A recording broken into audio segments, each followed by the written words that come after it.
Queridos, vamos ter esse momento, então, de estudo da palavra, para crescermos em Cristo. Abra suas Bíblias comigo, por favor, em Eclesiastes, capítulo 11, livro da sabedoria. Eclesiastes 11. Apenas um verso, queridos. Verso 9. Alegre-se, jovem. Quantos jovens nós temos aqui? Amém. Amém. Receba, queridos. Alegre-se, jovem, na sua mocidade.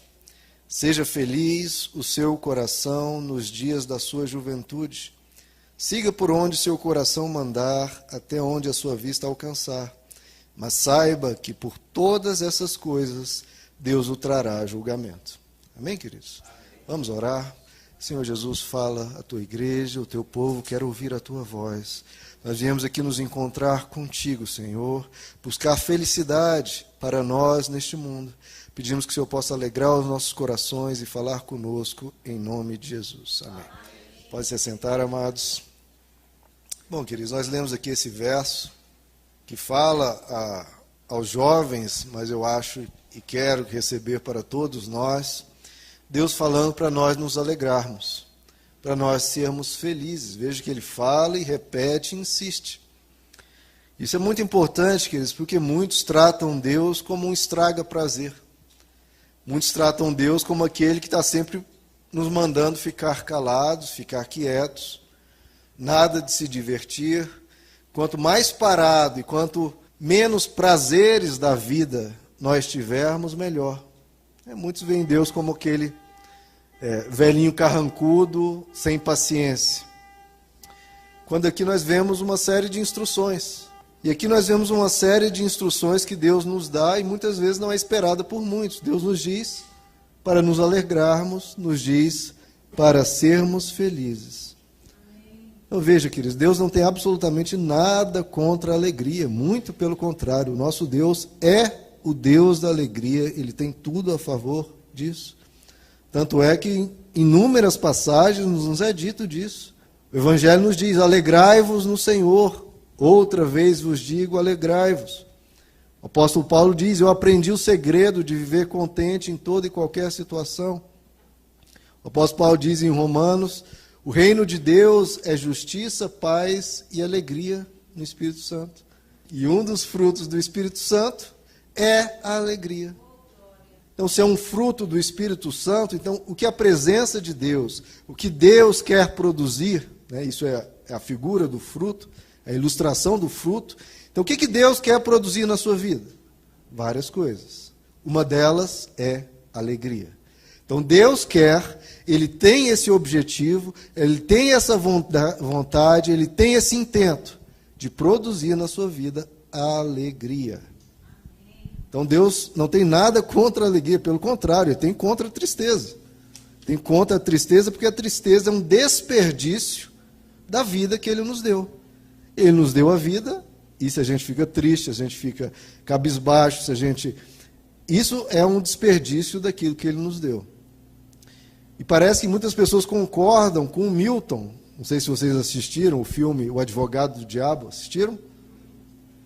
No filme O Advogado do Diabo, nós temos a figura do Milton, que ele é um demônio. Ali, uma figura de uma pessoa. E ele, em um certo momento, ali próximo do fim do filme, ele diz, fazendo uma sátira, criticando Deus, ele diz, Deus criou coisas maravilhosas. Mas ele diz, não veja. Deus diz, veja, mas não toque. Toque, mas não prove. Então ele fazendo essa crítica a Deus que não tem nada a ver com Deus. Muito pelo contrário. Isso é o que o Evangelho critica. Abre aí comigo, queridos, Colossenses capítulo 2. Um trecho que eu já li aqui com vocês várias vezes. Eu espero que isso fique no coração de cada um de nós. Colossenses capítulo 2, porque muitas pessoas encaram Deus assim, e é justamente isso que Deus combate. Colossenses capítulo 2, verso 20. Já que vocês morreram com Cristo para os princípios elementares deste mundo. Olha só o que o Evangelho chama de mundo. Porque, como se ainda pertencessem a ele, este mundo, vocês se submetem a regrinhas. Não manuseie, não prove, não toque. Então fica claro aqui, veja, queridos, como ele está ironizando isso. Eu vou ler de novo. Já que vocês morreram com Cristo para os princípios elementares, toscos deste mundo, por quê? Como se ainda pertencessem a ele, vocês se submetem a regrinhas. Não manuseie, não prove, não toque. Todas essas coisas estão destinadas a perecer pelo uso, pois se baseiam, olha só o que elas são, mandamentos e ensinos de homens. Essas regras, de fato, têm aparência de sabedoria, com sua pretensa religiosidade, falsa humildade, severidade contra o corpo. Mas olha só, mas não tem valor algum para refrear os impulsos da carne, refrear a maldade humana. Então veja só, isso aqui o apóstolo Paulo está chamando de mundo. Essas regrinhas, esses mandamentos de homens, que não é isso que Deus quer para o ser humano. O que Deus fez quando ele fez a criação lá no Jardim do Éden, ele falou, desfrute, aproveite, se divirta, se alegre, celebre a vida que eu lhes dei. Agora, essa série de proibições que inibem a vida, coíbem o ser humano e tolhem a sua alegria, o que o apóstolo Paulo chama? Isso é falsa religiosidade. Falsa religiosidade. E são princípios elementares deste mundo, e não da glória eterna, não de Deus, não do que é celestial. Então a gente precisa ter cuidado com isso. Lembre-se sempre, que daquele exemplo que eu já dei aqui várias vezes.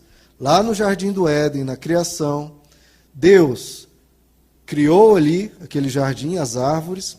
E quantas árvores eram proibidas lá no Jardim do Éden? Quantas? Será que todas eram proibidas e apenas uma era permitida? Não. Será que metade era proibida e metade era permitida? Não, também não. Na verdade, eles poderiam comer de todas, só de uma que realmente não era permitida. Então a gente vê ali nessa ilustração do Jardim do Éden que Deus não é opressivo. Na verdade, ele é muito camarada, ele é muito gente boa.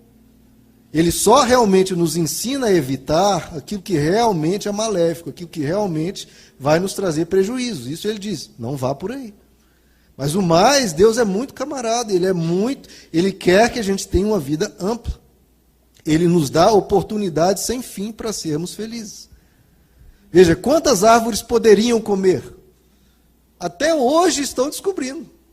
Até hoje a ciência descobre, o ser humano descobre árvores novas. Tantas coisas Deus nos deu. Então, na verdade, são poucas coisas que geram morte. E essas nós temos que ter cuidado. Mas a maioria gera vida. E aí também vai a pergunta, né? Se a maioria gera vida, por que a gente vai buscar aquilo que gera morte? Não, né?